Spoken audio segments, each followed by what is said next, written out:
It was not easy for the raccoons to cross the Great Ocean Divide. It was only with the assistance of humans that they have today reached the shores of Germany. At present, it's estimated that there are around 500,000 now living here.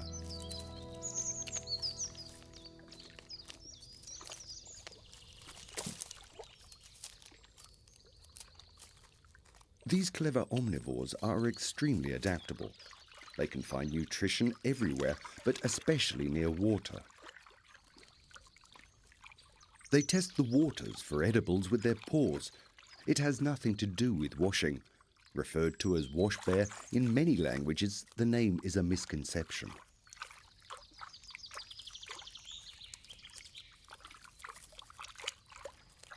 It is in streams and lakes that the raccoons find their biggest choice of menu. Invertebrates like snails or freshwater crabs constitute 40% of their overall diet. In contrast to former wisdom, raccoons actually have very good eyesight. However, underwater it is only their sense of touch that helps.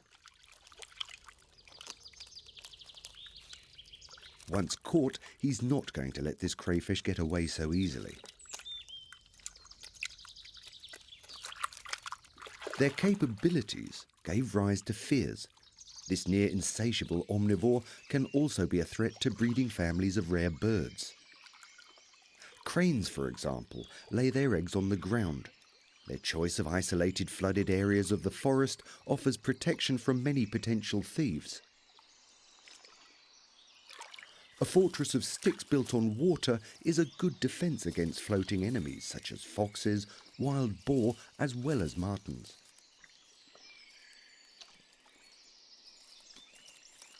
But is the crane's strategy effective against raccoons?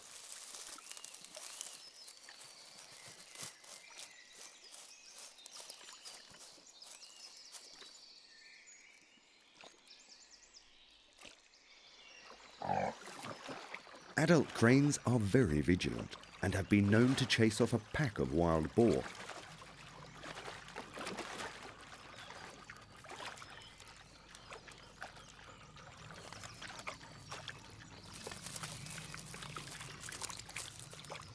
The female, with her new offspring, decides it is all a bit too risky.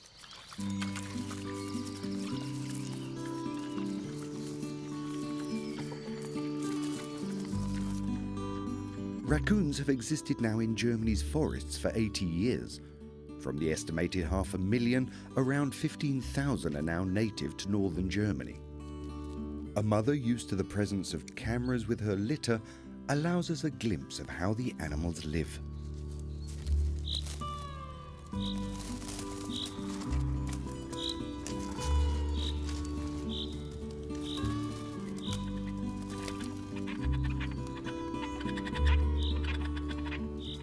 The baby raccoons are only a few hours old, so that the newborns can still without hindrance, the mother has plucked out the hairs around her nipples. The rearing of the kit falls entirely to the mother. The male plays no role at all.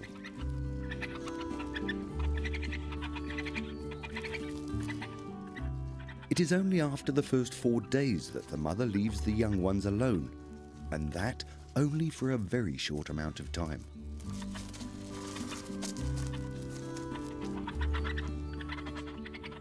The kit of newborns remain on the bed of wood chips, painstakingly chewed out of the wood by the mother.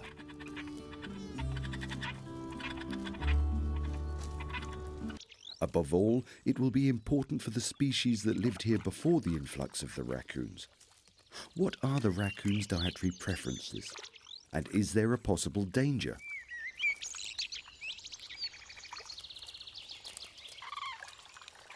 Central and northern Germany are the most important breeding grounds for Germany's cranes. It would be a catastrophe if the raccoons impacted upon the bird's livelihood.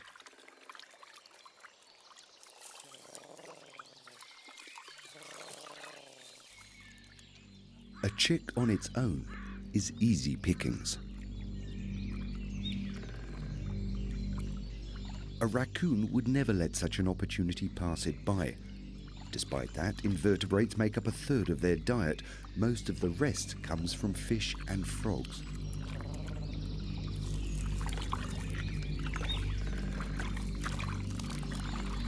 The chick makes a hurried retreat to the safety of its mother.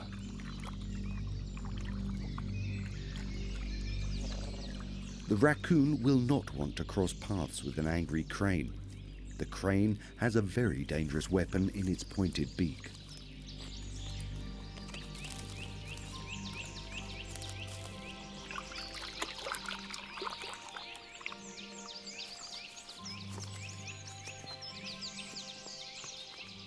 As gracile as the birds seem, they are more than capable of seeing off larger mammals. That cranes have to deal nowadays with raccoons in their environment is the fault of humans. It's the year 1934. The fashion of the time is swing music and raccoon fur coats. There's good money to be earned from the fur trade, and raccoon farms spring up across Germany. Around 10 years later, that number had already expanded into East Germany. 10 years after the end of the war, it's estimated that there are around 300 raccoons in Germany. In 1970, that figure had risen to 20,000.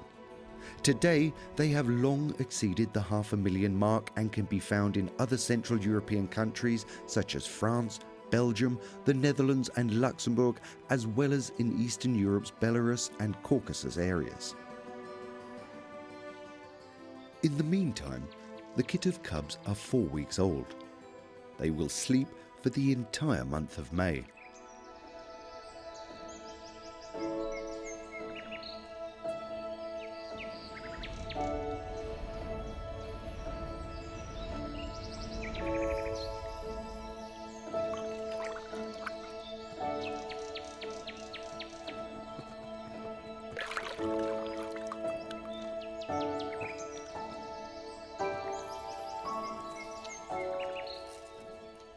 The family of raccoons will spend most of their time in their cosy wood hollow, but the mother has detected something that she's not happy about. Owls belong to the animals that are dangerous and will happily feast on the young raccoons. In haste, she evacuates her family from their hollow that very night in search of a new hiding place offering security. Carried by the scruff of their neck, they adopt a rigid carrying position, making them easier to carry.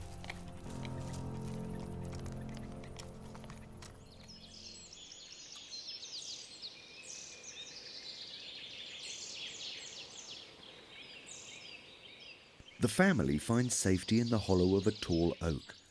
The cubs are now around 5 weeks old. In contrast to when they're older, at this age they are totally uninterested in anything new. It's protection against them falling out of the nest.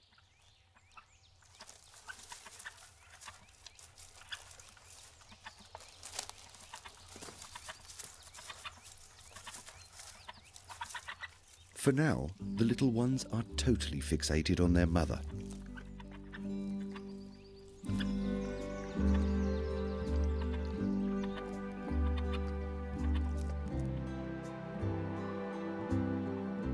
That will all change in the summer. The warmer weather brings about many new things. Red deer also sport fresh new antlers.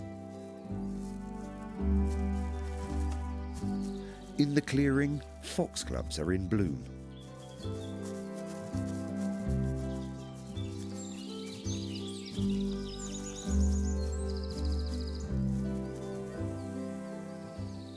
The behavior of the cubs has now transformed radically. At 2 months, their desire to explore holds no bounds. They'll take every opportunity when their mother is away. As opposed to the cat family, raccoons can swivel their rear claws, allowing them to climb in both directions.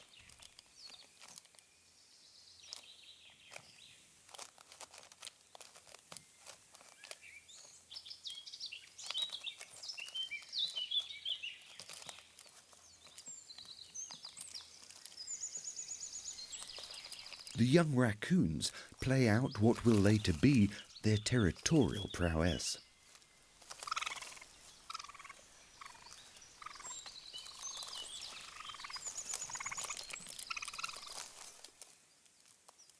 It is the most dangerous time for the young cubs. Sometimes they die through misadventure after falling out of the nest. It's only a third of the youngsters who will survive their first half year.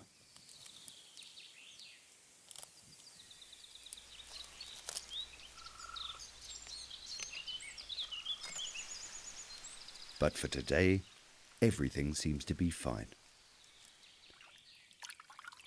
The mother of this mischievous brood is on her quest for nutrition. She leaves an important clue for the scientists. Brandenburg is home to some animals that are already considered extinct.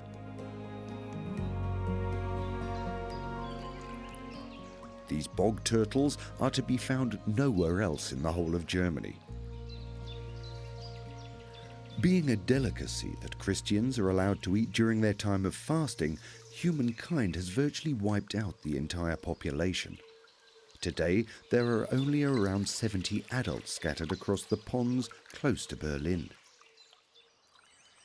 The shell of the animals is only sufficiently robust after 1 year. Until that time, they are vulnerable to attacks from enemies such as herons, otters, and pikes.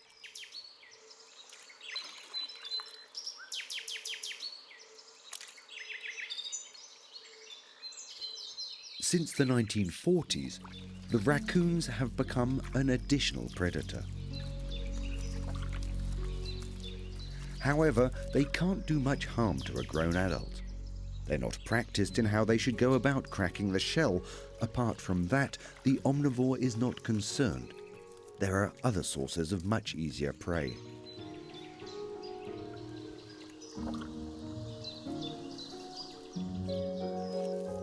In contrast, the baby turtles are in constant danger. Whereas the sea turtles lay hundreds of eggs, the bog turtles only lay around 15.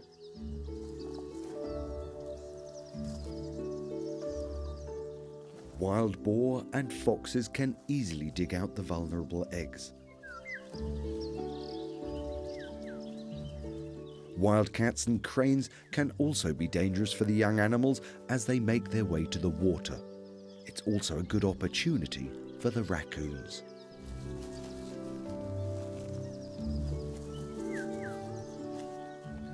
In the meantime, biologists are protecting the breeding area with electric fences and hatch the eggs in incubators. Only around a quarter of the exposed baby turtles survive.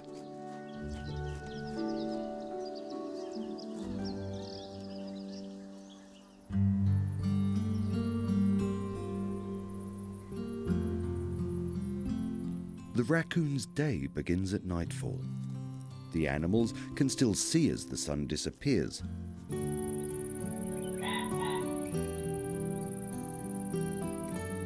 Summer is the time for the newborns.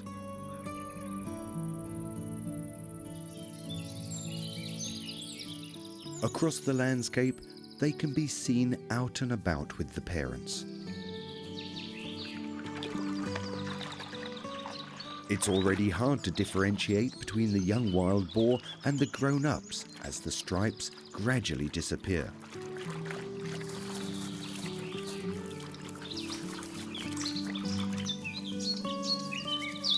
The young raccoons now join their mother in the search for food. Unlike young foxes or wildcats, the young raccoons don't receive their food served up.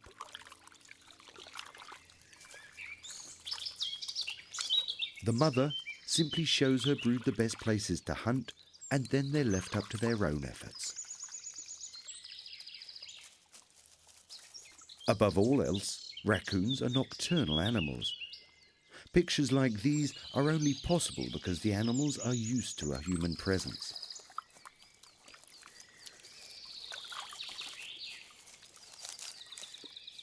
Alone in the forests, the young raccoons would have no chance to survive on their own.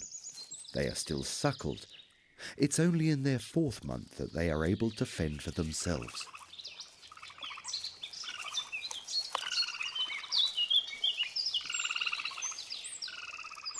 As such, the mother never lets them wander far from her eyes and maintains contact with calls.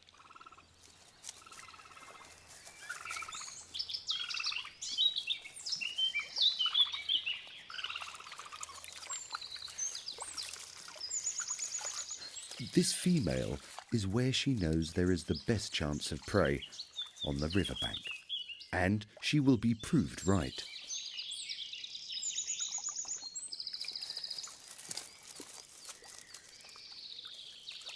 The younger ones learn by observing.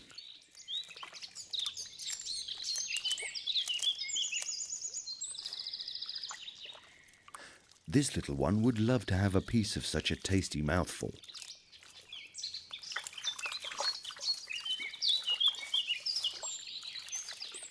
However, according to their mother's rules, he'll have to obtain it on his own.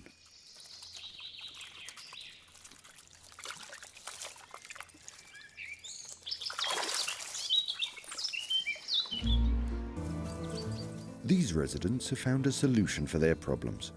The temptation of a cherry tree brings the raccoons out of their cover. Cherries belong to one of their favourite foodstuffs.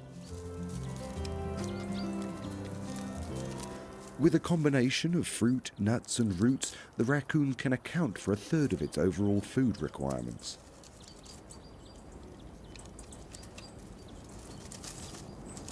The young raccoons are seeing cherries for the first time. The red fruits are immediately a strong magnet for the youngsters.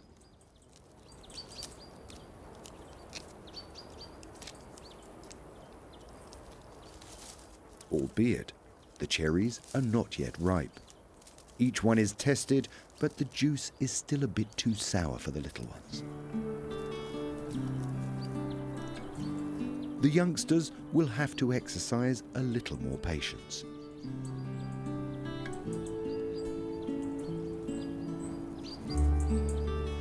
In the meantime, protection for the trees has been developed against the raccoons. Plastic cuffs are used to protect the nests of rare birds in Muritz's National Park.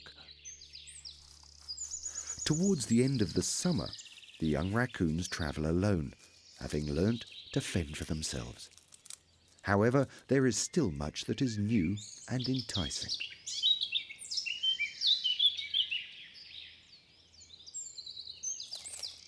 The little ones still have to collect a lot of experience, even when their lessons are painful. To mistake a common toad with a common frog is not without its consequences. The toad secretes a poisonous substance through their skin that increases the blood pressure and paralyzes the muscles. Its effects are immediate.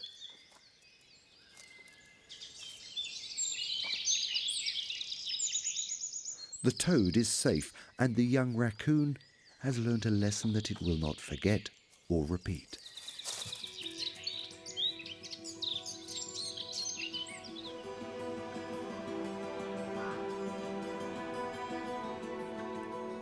By the beginning of autumn, the young raccoons have already experienced many an adventure.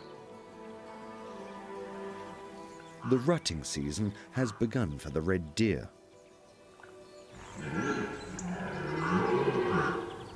No amount of roaring will help. The females are not yet readily in the mood. The deer cries what are known as deer tears, not because they are sad, but because the brown liquid secreted through a gland from underneath the eye is used to leave a mating mask on the trees and shrubbery.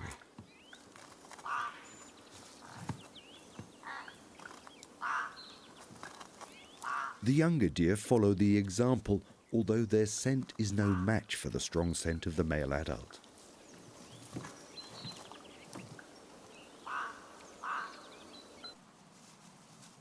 Again and again the female snubs the attention of the hormone-charged alpha male in the group.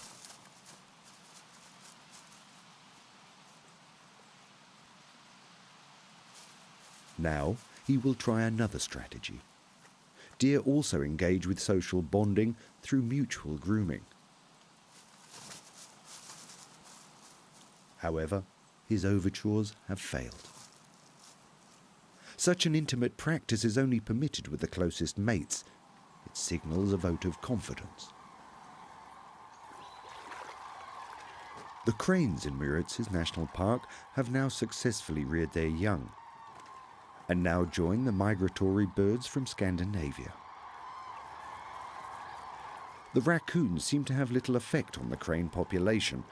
The birds' numbers have continued to grow in central and northern Germany despite the growing presence of the raccoons.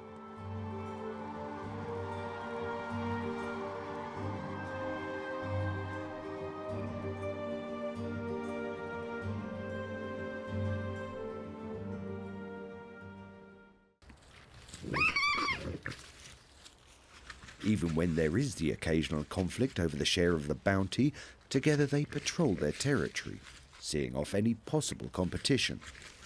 With such teamwork, they're more successful in their search for food and a mate than solitary animals.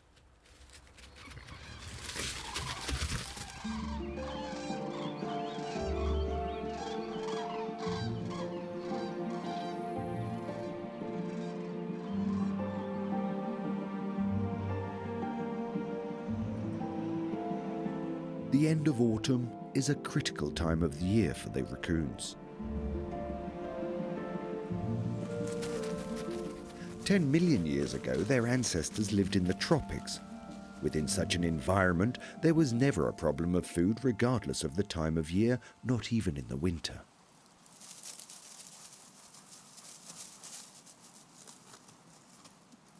Singularly, this North American raccoon has solved the problem in that they consume excess acorns and nuts in the autumn, sometimes doubling their body weight to see them through the winter months. This talent allowed them to wander further north to the borders of the deciduous forest.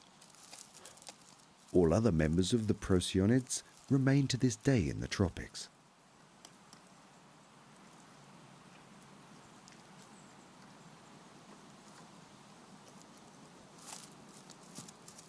Germany, with its relatively mild winters, has proved to be an ideal environment for raccoons.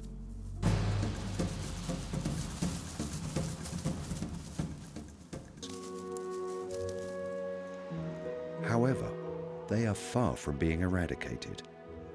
Estimates number them to be over 500,000 across Germany. Hunting infringes on a mere 10% of the population. Aside from that, the raccoons react with a trick with which they deal with such a loss. At the national park, the young animals from this year are out and about. The young females do not yet participate in the procreation. The role is reserved for the mature female.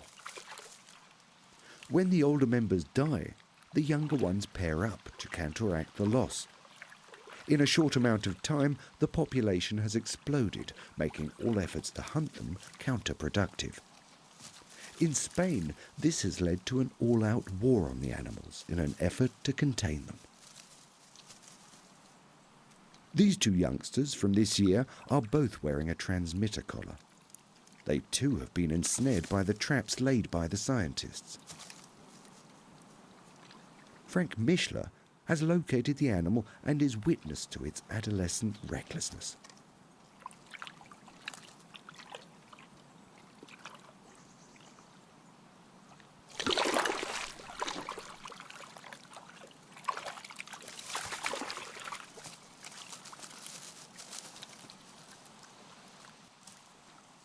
With a mixture of cunning and perseverance, the raccoon has now established itself. The omnivore is adaptable like few others in Germany.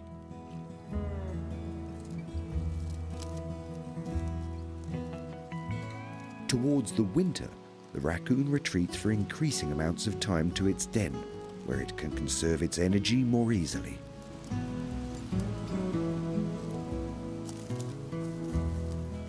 Raccoons don't hibernate. It's only when it snows that they retreat completely to their hollows. The animals can not only survive the hardest of German winters, they are here for good. Humans and animals will have to adapt to that. But is it really such a problem? From the scientists' findings, it seems that the raccoon is not as dangerous as its reputation might have once suggested.